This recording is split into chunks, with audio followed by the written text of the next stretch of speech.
This is Awa Abdi Ataya. Awa is a 35-year-old mother of 6.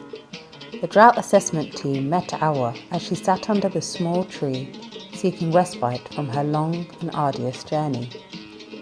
Awa is a drought victim. She walked from her home in Fir'ada village of Odo region. She left 4 of her children and only managed to carry her younger 2 with her. Mohammed, who is 1.5, and her daughter Makkah, who is 2.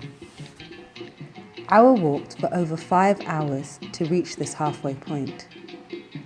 The assessment team met Awa at 1 in the afternoon, the hottest part of the day. Drained and exhausted, she seeks comfort in the shadows of some small trees. Awa left her home at 5 a.m. this morning, as the sun peeked into the sky, taking with her only what she could carry, which isn't much.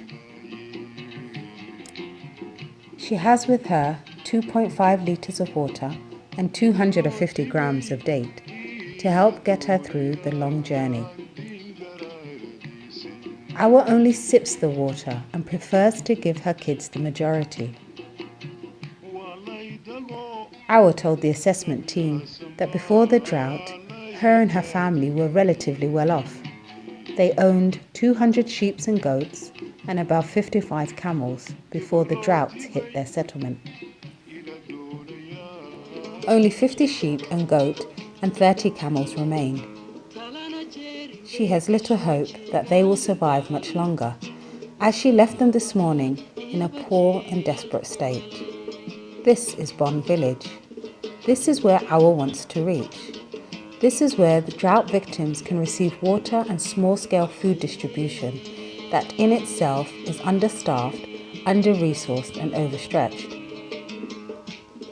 The village has a small, shallow well that cannot support the influx of drought victims flooding to the village. The locals tell the team that soon this water will also dry up.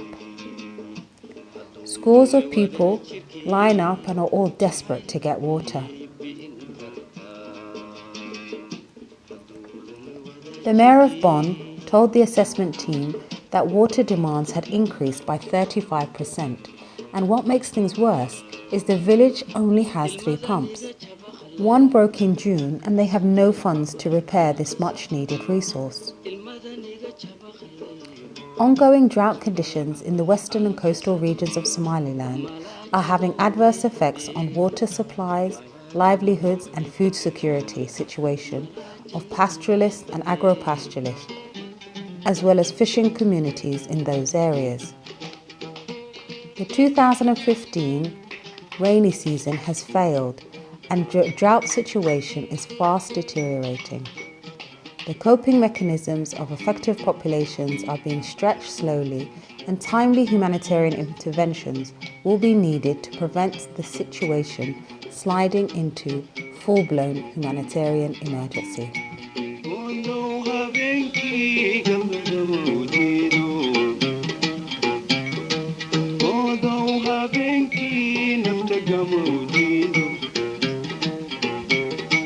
وحاجة